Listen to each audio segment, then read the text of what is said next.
Here in the Navigant Credit Union Broadcast Center. Again, thank you for joining us. I'd like to introduce and welcome Alissa Parker. She is joining us live via Skype this afternoon.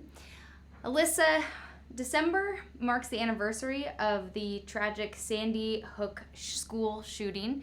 You lost your 6-year-old daughter in that, and so you are joining us today to talk a little bit about your daughter and how your family has since turned into action.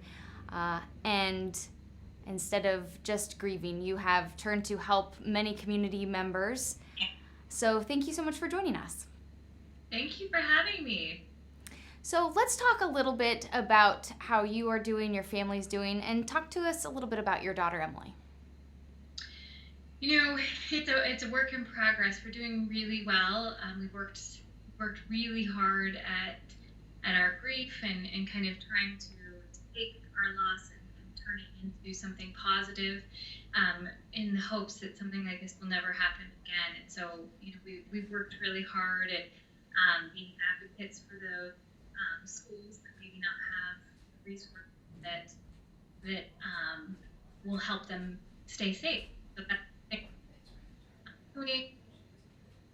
yeah, it's been really good. My family's doing well. We've since relocated out to the Northwest, so that's been such a good positive thing for us.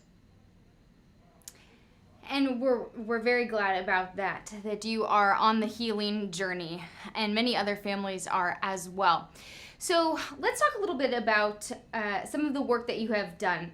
You started Safe and Sound Schools along with another parent. Talk to me a little bit about improving safety in schools. It's the nonprofit Safe and Sound Schools. Talk to me a little bit about your work there. Yeah, so what had happened after Sandy Hook?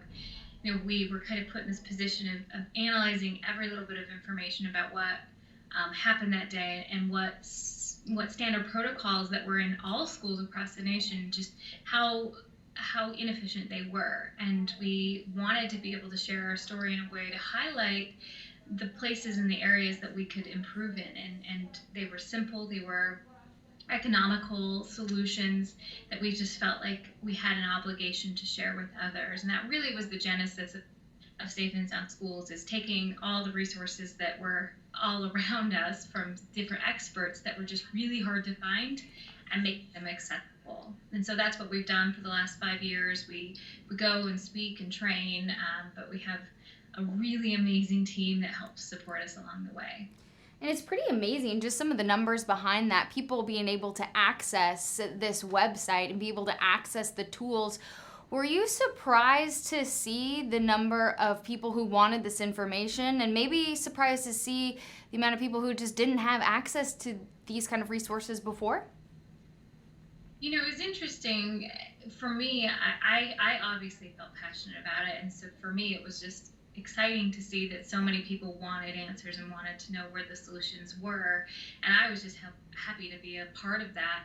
You know, really, our only goal is to help someone else be successful. That's all we really care about. We want our schools to be successful. And so seeing them come to the website and want to know things and talk to us and get the training that so many of our experts had available was just a beautiful thing to watch. It is pretty neat, and when you think about it, schools build up our communities. Not only do our children go to school, but so many people work in schools, whether they're educators or service providers, and so we all deserve a chance to be safe in and around our schools. Absolutely, and that was the truth of it. Is this affects every single community across the United States, and it's an area that often gets overlooked. And I think that tragedies, unfortunately, have shined a light on how vulnerable that population is. And there's still a lot of work to be done, but it's really exciting to see that the conversation's changing and those standards being raised. Definitely, those standards are being raised and continue to be looked at as well, because public education and education in general is something that's going to be continued throughout. Let's talk a little bit about what else you have done. You started the Parker 5 blog, and I was looking at it this morning before talking with you today. It's very emotional, but you used this tool, this blogging tool, for you and your family to work through the grieving process and to share stories about your daughter, Emily. Talk to me about how this was helpful for you and why you chose to share such intimate details of your life.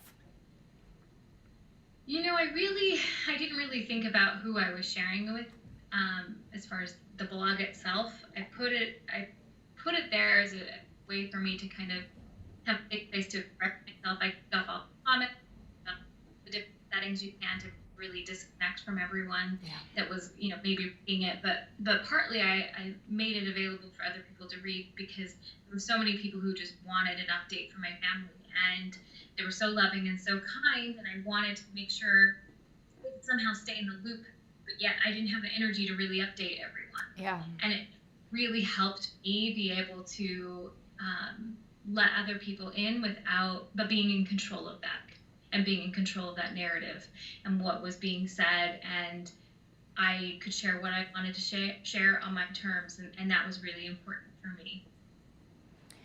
I think it is pretty amazing that you have been able to share so much while probably helping others.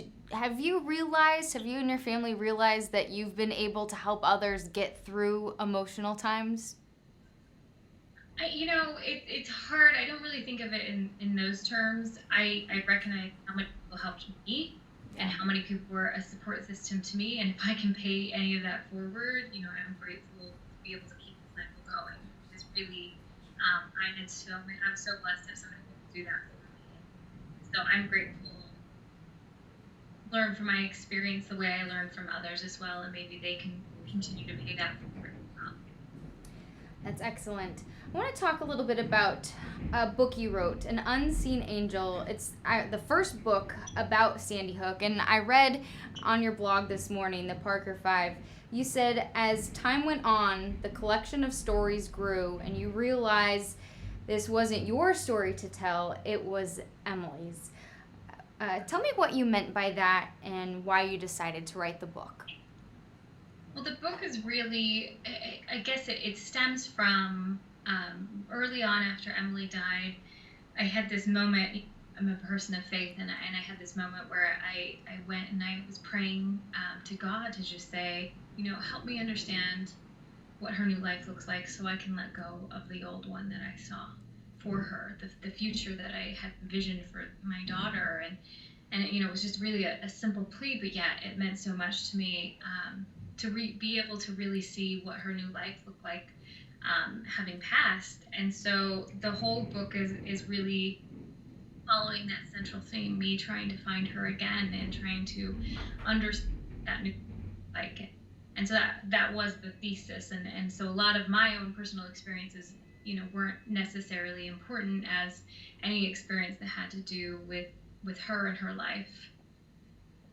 It sounds like a beautiful message and a beautiful way to share your daughter's life as well. You also established the Emily Parker Art Connection, a charity helping local community art programs for children. Why was that important to you? There was such an outpour of support for our family and so many generous donations that people wanted to put in her name, and we wanted to honor that and be able to do something that really helped define what her life was about. And so that was the genesis of the Emily Parker Art Connection. And so we've been able to support a lot of art organizations across the country that really cater to kids, and lately we've been really focusing on art therapy. Kids who have gone through some sort of trauma, whether it be through grief or loss or abuse of any sort, that they can use art to express themselves, which is how our daughter really expressed herself. And you look back on her life and, there was never a time to have paper and some sort of coloring mechanism in front of her. That was just her. That was how she expressed herself. And so we want to be able to give kids that outlet as well. And so there's some organizations even here in Portland and Seattle that we've been supporting since moving out here that we've been working a lot with. And it's just been really fun to see something that meant so much to her be able to benefit so many others. Sounds pretty incredible. Yeah. What your family is able to do. You're also doing public speaking, helping empower others, and you have an event tomorrow, Saturday, November 4th, coming up in Portland, Oregon. Go Local has an outreach in Portland, Oregon. So we wanted to talk to you a little bit about the event that you have doing. Tell me what you'll be speaking about tomorrow in Portland. Yeah, so this event is a really unique event where it's geared towards women. It's called Time Out for Women because, as busy moms, it's often hard for us to find a time that we can kind of sit back and regroup and regenerate ourselves. And so this event is focused on that. It's a speaking tour that has gone across the United States and sometimes out of the United States. But anyway, this Portland event is my first time being close to where I live, and so I'm really thrilled that I can finally do it here, close to so many of my family and friends. But it's a really uplifting, beautiful event where you just kind of get to plug in and refill and feel uplifted by the spiritual and beautiful speakers that they have. I love that. So if you're interested in meeting Alissa and talking to her and seeing her speak, and you're out on the West Coast, you can definitely check out that conference and see that. Alissa, before we go, I just want to ask you, what are your hopes as people connect to you or your family, be it through the art connection or through the blog, or if they pick up your book?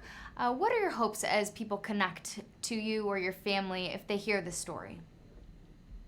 I guess, my intention is to shine a light on the good things that are out there. We hear so much about the tragedy, the negative confrontational arguments that are just happening all the time that are so heavy. And we think about the event at Sandy Hook and how incredibly horrible it was.